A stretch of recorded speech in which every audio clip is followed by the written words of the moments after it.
बात करेंगे यूसीसी को लेकर, और खासकर उत्तराखंड में इसकी जोरों से जो सरकार है वो लगी हुई है यूसीसी को लेकर कि यूनिफॉर्म सिविल कोड राज्य में लागू होना चाहिए। पिछले कई सालों से इसकी तैयारी की जा रही है कि उत्तराखंड में ये लागू होगा, लेकिन उत्तराखंड में कई तरह के लोग होते हैं और यहाँ पर जैसा कि आप सभी जानते हैं ये भारत है और भारत में डाइवर्सिटी, यहाँ पर लोग रहते हैं, अलग अलग धर्म के यहाँ पर लोग रहते हैं, लेकिन उत्तराखंड में भी इसी तरह की स्थिति है और उत्तराखंड में अलग अलग जाति के, अलग अलग धर्म के लोग यहाँ पर रहते हैं। क्या यूसीसी यहाँ पर लागू हो सकता है? इन सभी चीजों को आज हम जानेंगे इनसे। हमारे साथ मौजूद है खुर्शीद अहमद जी, सोशल एक्टिविस्ट हैं, जमीयत उलेमा हिंद देहरादून में और जनरल सेक्रेटरी है देहरादून में। सर बहुत बहुत स्वागत है आपका एक्सप्रेस न्यूज़ भारत। बहुत बहुत शुक्रिया आपका। सर देखिए, यूसीसी को लेकर बहुत सालों से यहाँ पर बात होती आ रही है और एक गोवा ऐसा राज्य है जहाँ पर ये लागू है, लेकिन पूरे अगर भारत की बात करें तो यहाँ पर अलग अलग धर्म के लोग रहते हैं।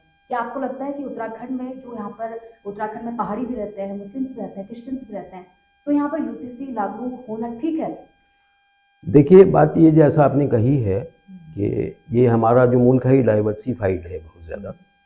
गोवा के अंदर भी जो यूनिफॉर्म सिविल लॉ है वो हमारी इंडियन गवर्नमेंट ने नहीं बनाया, वो पुर्तगाल की गवर्नमेंट ने बनाया और उसके अंदर भी यूनिफॉर्मिटी नहीं है। हिंदुओं के लिए वहाँ पर एक स्पेशल प्रोविज़न है कि अगर किसी हिंदू मर्द का किसी वजह से 25 साल की उम्र में उसका बच्चा नहीं होता है तो दूसरी शादी कर सकता है, और अगर लड़का नहीं होता है तो वो उसको एक तरह से छोड़ भी सकता है और दूसरी शादी भी कर सकता है। तो ये चीज़ जो है ना वहाँ पे क्रिश्चियंस के साथ में है और ना ये मुस्लिम्स के साथ में है, तो जाहिर है कि वहाँ यूनिफॉर्मिटी नहीं है। और वो जो लॉ बनाया है वो बनाया है पुर्तगाल गवर्नमेंट ने। अगर उनको आप आज की डेट में देखें तो पुर्तगाल गवर्नमेंट ने पुर्तगाल में ही अपने आप में जो वहाँ पे डाइवोर्स का रेट है वो दुनिया में सबसे ज़्यादा है। डाइवोर्स का रेट वहाँ पर 70% से लेकर के 90% तक डिवोर्स होती है वहाँ पर, तो उनकी फैमिली लाइफ बिल्कुल वहाँ पे तबाह हो चुकी है। तो ऐसे लॉ बनाने से फ़ायदा क्या है कि जिससे समाज के अंदर जो फैमिली सिस्टम है वो ख़त्म हो जाए। तो उत्तराखंड में हमारे यहाँ कोशिश की जा रही है, हमारे माननीय मुख्यमंत्री जी धामी जी पता नहीं किस एतबार से वो इस सिलसिले को शुरू करना चाहते हैं। तो 1 साल से मुस्तकिल, शायद 1.5 साल हो गया उसमें मुस्तकिल काम किया जा रहा है इसके अंदर, और हमने हर स्टेज के ऊपर उसके अंदर अपने सजेशंस भी दिए हैं, ऑब्जेक्शंस भी फाइल किए हैं और ये बताने की कोशिश की है कि उत्तराखंड एक तो ये स्टेट का सब्जेक्ट ही नहीं है, ये स्टेट का सब्जेक्ट ही नहीं है। जो उसके अंदर जैसे कहते हैं कि वो डेरिवेटिव जो आपका डायरेक्टिव प्रिंसिपल्स 44 है वो स्टेट का सब्जेक्ट ही नहीं है, वो तो पूरे हिंदुस्तान के लिए है, पूरे मुल्क के लिए है। और उसके अंदर खास ये कहा गया है कि state will try to endeavour to secure the uniform civil code for throughout the India, throughout the country. अब जाहिर है कि अगर यहाँ पर कोई लॉ बनता है तो पूरे मुल्क के अंदर तो लगाया नहीं जा सकता, तो बेसिकली ये लॉफुली ही गलत है। तो यानी कि आप कह रहे हैं कि ये पूरे भारत में जब लागू होगा तो वो अलग बात है, एक जो स्टेट है उसके लिए ये लॉ बिल्कुल सही नहीं है, क्योंकि पूरे भारत में अलग बात हो जाएगी और एक स्टेट में अगर इसे लागू करते हैं तो वहाँ पर फिर ये अलग ही हो जाएगा। मुझे नहीं लगता कि ये सक्सेसफुल होगा, क्योंकि सर अगर आप देखिए गोवा में तो आप कह रहे हैं कि पुर्तगाल के समय से वहाँ पर है, वहाँ पर अगर सक्सेसफुल नहीं हुआ तो यहाँ पर क्यों लेकर आ रही है ये गवर्नमेंट? देखिए, अगर आप उसको सक्सेसफुल मानते हैं तो इसका मतलब ये है कि हम पुर्तगाल की गवर्नमेंट को फॉलो कर रहे हैं, हमारा अपना कुछ नहीं है, हम उनको फॉलो करके यहाँ पर जो है यूनिफॉर्म सिविल कोड लाना चाहते हैं। और जिन कंट्रीज के अंदर यूनिफॉर्म सिविल कोड है वहाँ की फैमिली लाइफ के ऊपर तो देखिए कि वहाँ पर उनकी फैमिली लाइफ कितनी कामयाब है। हमारे मुल्क की, हिंदुस्तान की सबसे बड़ी खूबी है कि यहाँ पर फैमिली लाइफ को बहुत ज़्यादा इंपॉर्टेंस दी गई है, चाहे वो हिंदू मज़हब हो, चाहे मुस्लिम्स हो, चाहे क्रिश्चियंस हो, यहाँ पर फैमिली लाइफ को बहुत ज़्यादा इंपॉर्टेंस दी गई है। अगर हमारी फैमिली लाइफ ही डिस्टर्ब हो जाएगी तो इस लॉ बनाने का फ़ायदा क्या है? तो हमें इस बात पे गौर करने की ज़रूरत है कि हम ऐसे लॉ बनाएं कि जिससे हमारा समाज में बिखराव पैदा ना हो। इससे समाज में बिखराव पैदा हो रहा है।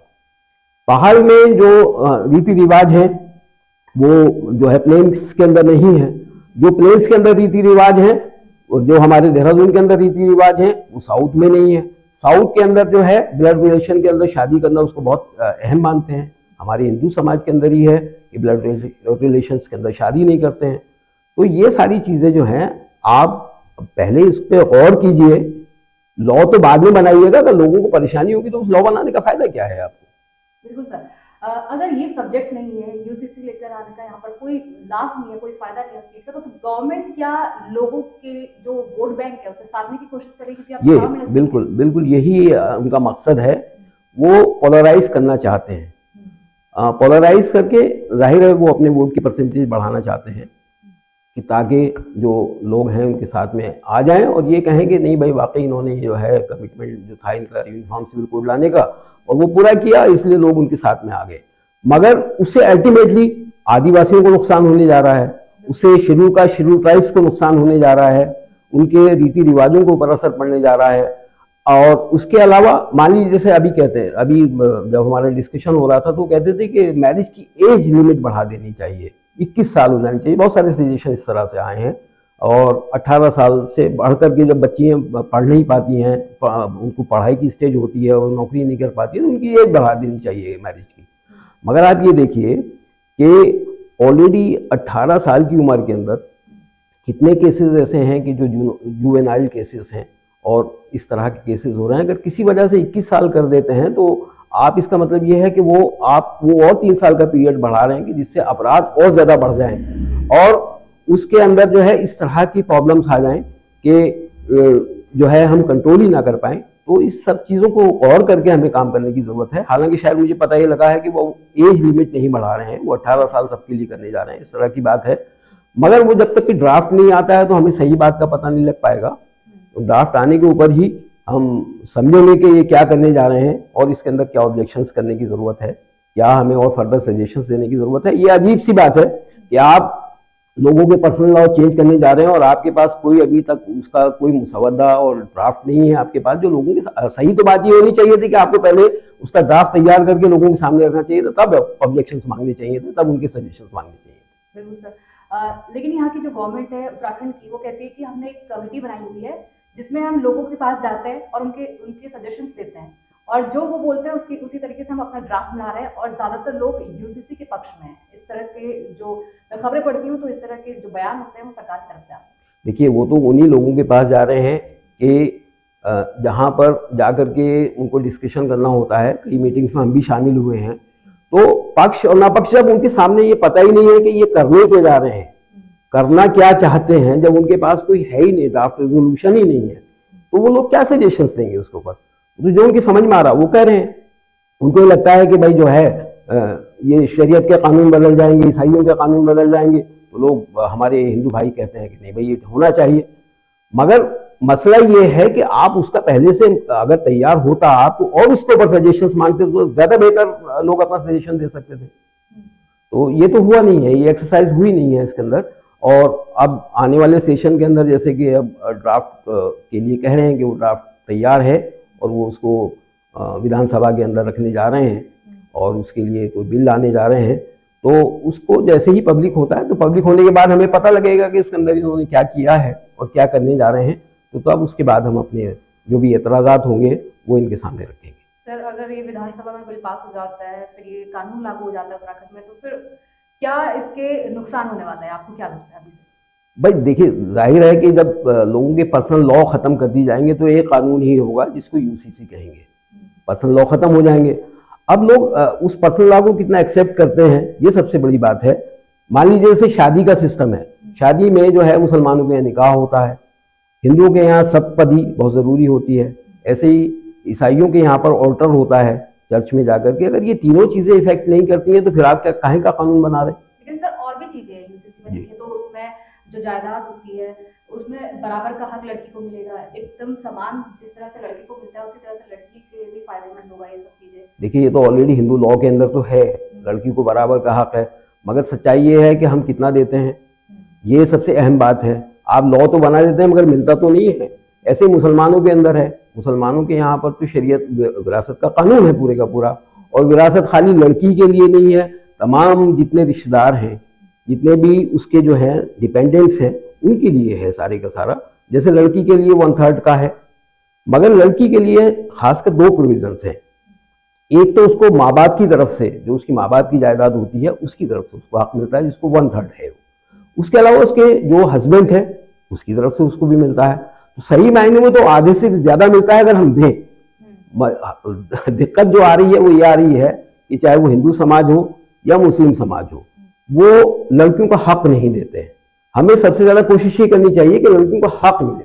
अब जैसे एग्रीकल्चर लैंड है, जो हमारे बहुत सारे हिंदू भाई हैं, वो लड़कियों को हक ही नहीं देते हैं उसके अंदर, एग्रीकल्चर लैंड के अंदर। जबकि घर में तो हक है उसका, मगर एग्रीकल्चर लैंड में भी तो हक होना चाहिए, तो नहीं यानी कि देते। आपका मानना है कि यूसीसी अगर एक्सटर्नली ये लागू भी हो जाता है तो इंटरनली ये कहीं ना कहीं रुक सकता है, ये क्योंकि डिपेंड करता है परिवार पे कि लड़की को कितना हक देना है, कितना, ये तो पूरा परिवार ही डिसाइड करेगा। देखिए सही बात यह है कि हमें इंटरनल रिफॉर्म्स की जरूरत है। कानून को मान लीजिए, हम कुरान के कानून को मानने वाले हैं, हम हदीस को मानने वाले हैं, हम इस्लामी शरीयत को मानने वाले हैं, मगर हम इस्लामी शरीयत को पढ़ ही तो रहे हैं, उसके ऊपर इम्प्लीमेंटेशन तो नहीं कर रहे हैं ना। अगर उसको जो हमारे यहाँ पे विरासत का कानून है उसके हिसाब से हम अपना बंटवारा करेंगे तो फिर एहसास किसको है? हम तो वो 1/3 भी नहीं देते हैं। ऐसे ही हिंदूज है हमारे, वो आधा भी नहीं देते हैं, तो फिर उसका फायदा क्या है उस कानून के बनाने का? सर अगर ये लागू हो जाता है तो आपका स्टेप क्या होगा, आप क्या करेंगे? देखिए, अगर कोई हमारी शरीयत के खिलाफ, शरीयत से मुराद ये है कि कुरान और हदीस के खिलाफ अगर कोई बात नहीं है तो हमें कोई इतराज नहीं है, और अगर उसके खिलाफ है तो फिर हम जरूर उसके लिए कानूनी चाराजोई करेंगे, अदालत का दरवाजा खटखटाएंगे और उसको बदलवाने की कोशिश करेंगे। ठीक है सर, अभी उत्तराखंड में एक कैंपेन चल रहा है, गैर हिंदुओं को निकालने की यहाँ पे बात की जा रही है, इसको किस तरह देखते हैं, क्यों ऐसा सरकार चाहती है, कहाँ पर कमी आ रही है? देखिए, ये तो मुझे नहीं पता कि सरकार इसके अंदर कितनी इन्वॉल्व है, मगर एक बहुत बड़ा यहाँ पे तबका, खासकर मैंने देखा कि आजकल जो हमारे स्वामी जी वगैरह हैं, जो धर्म के गुरु हैं, वो इस कैंपेन को चला रहे हैं कि यहाँ से, ये हमारा देवालय है, हिमालय हमारा देवालय है और यहाँ से गैर हिंदुओं को हमें निकाल देना चाहिए। उसके अंदर चाहे वो मुसलमान हो, चाहे उसके अंदर क्रिश्चियंस हो, बौद्ध हो या और कोई भी जाति के लोग हों कि जो कोई गैर हिंदू हैं, उनको यहाँ से उत्तराखंड से निकालना है। और यहाँ तक भी कह रहे हैं कि उनका अगर हमें कत्लेआम करने की जरूरत पड़ेगी तो हम उनका कत्लेआम करेंगे। कौन है वो लोग, कौन है जिनकी जैसे मैं बता रहा हूँ, एक हमारे पास वीडियो है उनकी, आनंद स्वरूप जी हैं, मंडलेश्वर हैं करके, शायद हरिद्वार से हैं या जहाँ से उधर से हैं उनका। इसके अलावा यतीन सीमानंद स्वामी के अभी 4 शिष्य यहाँ पर 3-4 रोज पहले यहाँ पर देहरादून के अंदर आए, उन्होंने आकर के भी ये कहा कि हमारा देवालय हम गैर हिंदुओं को यहाँ से निकालेंगे। इसके अलावा दर्शन भारती साहब, वो बराबर वो कैंपेन चला रहे हैं कि ये जो है यहाँ पर, ये उत्तराखंड जो है ये उद्गम स्थल है और यहाँ से जो गैर हिंदू का रहने का कोई राइट नहीं है, और इस तरह की वो कैंपेन चला रहे हैं। मगर एक बात बताइए, हमारा संविधान है वो सबको बराबर का हक देता है, राइट ऑफ इक्वलिटी है सबके लिए, रहने की भी इक्वलिटी है। अब ऐसा तो नहीं है कि उत्तराखंड का कानून कुछ अलहदा है या यहाँ का संविधान अलहदा है या जो है बिहार का संविधान अलहदा है, ऐसा तो नहीं है ना। तो संविधान सबको इजाजत देता है और सब लोग आकर के रह सकते हैं। उत्तराखंड के अंदर जितने भी, अगर कोई महाराष्ट्र का भी कोई हमारा नागरिक है तो वो भी आकर के उसी तरह से रह सकता है, उसके भी उतने राइट्स हैं, तो ऐसा नहीं है। तो अब ये जो कैंपेन चलाई जा रही है, चाहे इसके अंदर जो लोग भी इन्वॉल्व हों, वो सरकार के सामने कर रहे हैं। अभी धीरेन्द्र शास्त्री जी का यहाँ पर प्रोग्राम हुआ, उसके अंदर वो ये जो है ना हिंदू राष्ट्र की बात कर रहे थे और हमारे मुख्यमंत्री जी वहां पर बैठे हुए थे। अब मसला ये है कि क्या आज संविधान की कसम खाने वाले लोग, जितना भी पूरे का पूरा एडमिनिस्ट्रेशन वहां पर खड़ा था, हमारे मुख्यमंत्री जी बैठे थे, आपने संविधान की हिफाजत की, उसकी रक्षा की कसम खा रखी है, आप संवैधानिक पोस्ट के ऊपर हैं, आपके सामने संविधान को यह कहा जा रहा है कि हमने यहाँ पे हिंदू राष्ट्र बनाना है, तो संविधान को बदलेंगे तभी तो हिंदू राष्ट्र बनेगा ना। संविधान को गाली आपके सामने दी जा रही है, संविधान की अपमान किया जा रहा है आपका, उसको उसका जो है एक तरह से उसको अपमानित करके और ये कहा जा रहा है कि हम ये काम करेंगे, और आप उसमें जो है खामोश बैठे हुए हैं या आप ताली बजा रहे हैं या वहां पर जो है लोग उसमें ताली बजा रहे हैं, तो मैं तो नहीं समझता कि आप संविधान की रक्षा कर रहे हैं। जब तक आप संवैधानिक पोस्ट के ऊपर हैं तब तक आपकी जिम्मेदारी है इस बात की। बिल्कुल सर, क्योंकि अब पूरे स्टेट में इस तरह का कैंपेन चलना, कहीं ना कहीं इन्वॉल्वमेंट हो सकता है, क्योंकि सरकार के सामने इतनी सारी चीजें हो रही है, तो एक पावर मिल जाती है जब पीछे से किसी का हाथ हो किसी बड़े इंसान का, तो ये पावर मिल ही जाती है और लोग इसमें फिर उनको डर ही लगता है कि क्या कर रहे हैं वो, क्या नहीं कर रहे हैं। और आपने कहा कि अभी धीरेन्द्र शास्त्री जी आए थे तो वहाँ पर मुख्यमंत्री जी वहाँ पर बैठे थे हाँ बिल्कुल बैठे और इस तरह की बातें हो रही थी। जी जी। तो एक तो यह है कि हम लोगों ने उसको चीज़ों को समझ करके हमने बाकायदा मुख्यमंत्री साहब को जो है एक ईमेल भी भेजी जुलाई के अंदर, 13 जुलाई को मैंने ईमेल भेजी उनको, और वही डीजीपी साहब को भेजी कि भाई ये आनंद स्वरूप जी बिल्कुल कत्लेआम करने की बात कर रहे हैं, घृणा फैला रहे हैं, आपको स्वतः संज्ञान लेना चाहिए, सुप्रीम कोर्ट की डायरेक्शंस हैं आपके लिए ना। मगर इसके बावजूद भी आज तक उनके खिलाफ रिपोर्ट दर्ज नहीं हुई। अब वो चूंकि हिम्मत बढ़ जाती है तो फिर वो यति नरसिंहानंद स्वामी के शिष्य यहाँ पर 4 आते हैं और आकर के वो यहाँ पर ये कहते हैं कि भाई हम इस तरह की कंपेन चलाएंगे। आपके मंच से इस तरह की बात होती है तो जब जाहिर है गवर्नमेंट का अगर उसके अंदर हैंड एंड ग्लो है करके, और गवर्नमेंट को ऐसा लगता है कि गवर्नमेंट उसके अंदर साइलेंटली सपोर्ट कर रही है, तो इस हालात के अंदर तो ये सारा निज़ाम ही धर्म भरम हो जाएगा। फिर तो ये है कि जो वो चाहेंगे, जिस तरह से वो चाहेंगे उस तरह से निज़ाम चलेगा, पुलिस भी इनफेक्टिव हो जाएगी, एडमिनिस्ट्रेशन भी इफेक्टिव हो जाएगा, सरकार भी इनफेक्टिव हो जाएगी, कोर्ट्स भी इनफेक्टिव हो जाएंगी, तो ये तो संविधान ही खत्म हो जाएगा। तो इस संविधान की हिफाजत के लिए हमें खड़े होने की जरूरत है और हम उसके लिए कोशिश करेंगे। सर, इस तरह की स्थिति जो बनी हुई है, देखिए आप कह रहे हैं कि अभी बाबा जी आए थे तो इस तरह का कैंपेन यहाँ पर चल रहा है प्रदेश में, और यूसीसी को लेकर भी सरकार कब से सोच रही है कि हम यहाँ पर लागू करेंगे। इन सबको अगर देखा जाए तो सरकार का मकसद क्या आपको लगता है? देखिए अभी सरकार का मकसद जो है, मुझे धीरेन्द्र शास्त्री जी के उसमें से जो उनका प्रोग्राम हो रहा था उससे ये लगा, वो कहते हैं कि यहाँ से हालांकि सरकार ने नहीं कहा मगर जो वक्तव्य दिया गया वहाँ से खड़े होकर के, तो उसमें जब आप साइलेंटली उस बात को सुन रहे हैं और उसको एक तरह से अप्रूवल है कि साइलेंट अप्रूवल, तो उससे ये लगा कि वो कहते हैं कि यहाँ से हिंदुत्व की लहर उठेगी और यहाँ से हिंदू राष्ट्र की स्थापना की जाएगी। तो अगर सरकार का मकसद ये है तो ये खुल के बोलना चाहिए सरकार को। ये बहाना यूसीसी का बना करके या और चीज़ों का बहाना बना करके क्यों बात करते हैं? सीधी सीधी बात करें, अगर ये यहाँ पर उत्तराखंड को एक ही ट्रायल बनाया जा रहा है इसके लिए, और वो जो आपका मकसद है कि यहाँ से हिंदू राष्ट्र की शुरुआत की जाए, तो उसको आपको खुल करके बताना चाहिए इस बात के लिए कि हाँ भाई हम जो है हम इस संविधान को नहीं मानते हैं और यहाँ से हम हिंदू राष्ट्र की शुरुआत करेंगे। यानी कि वो हिंदू राष्ट्र की बात करते हैं, लेकिन क्या सर आपको लगता है हिंदू राष्ट्र बनाना इतना आसान नहीं है? क्योंकि यहाँ पर हर तरह के लोग रहते हैं, देखिए मुसलमान भी रहते हैं यहाँ पर, क्रिश्चियन भी रहते हैं, तो हिंदू राष्ट्र की बस ये लोगों के बीच भ्रम एक तरह का डालने की कोशिश की जा रही है सिर्फ और सिर्फ वोट बैंक को साधने के लिए, क्योंकि हिंदू राष्ट्र बन नहीं सकता इतनी आसानी से, ये बन नहीं सकता क्योंकि यहाँ पर बहुत बड़ी संख्या में मुस्लिम्स भी रहते हैं, क्रिश्चियन भी रहते हैं, सिख भी रहते हैं। तो इंडिया तो एक जो इंसान होता है, एक हिंदू का राष्ट्र नहीं कह सकता हम इसे, एक मुसलमान का राष्ट्र नहीं कह सकते। आपको क्या लगता है? देखिए ये तो सेक्युलर कंट्री है, सभी जानते हैं इस बात के लिए। अब उस सेक्युलर कंट्री के अंदर इस तरह की बात करना अपने आप में एक तरह से संविधान की गरिमा को खत्म करना है, तो इसकी कहीं ना कहीं रोक होनी चाहिए। और जहाँ तक इसका सवाल है, ये अगर इतना बनना आसान होता तो आज हमें 75 साल में बहुत सारी कोशिशें लोग कर चुके होते। तो ऐसा तो नहीं है कि ये इतना आसान है सब चीज़ें करना, बहुत मुश्किल बात है। और अगर ये इस तरह की कोशिश की जाती है तो जाहिर है कि जो हमारी डेमोक्रेसी है वो खत्म हो जाएगी। तो मुझे नहीं लगता है कि इस तरह की बात करने की कोशिश है, ये सिर्फ एक प्रोपेगेंडा है।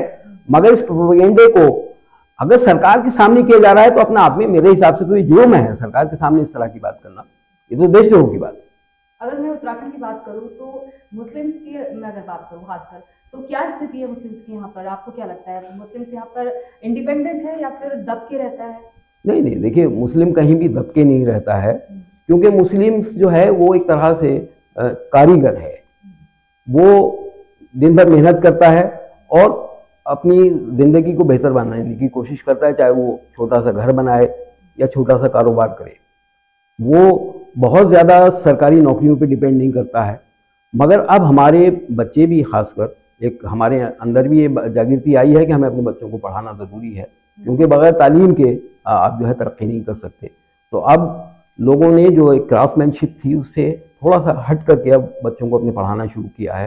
तो अब इसका नतीजा ये हुआ कि बहुत सारे हमारे बच्चे IAS में भी आ रहे हैं, IPS भी बन रहे हैं, जजेस भी बन रहे हैं। तो ये एक मुस्तकिल कोशिश की जा रही है कि ताकि समाज के अंदर तरक्की हो और समाज एक मुख्य धारा के अंदर आ सके।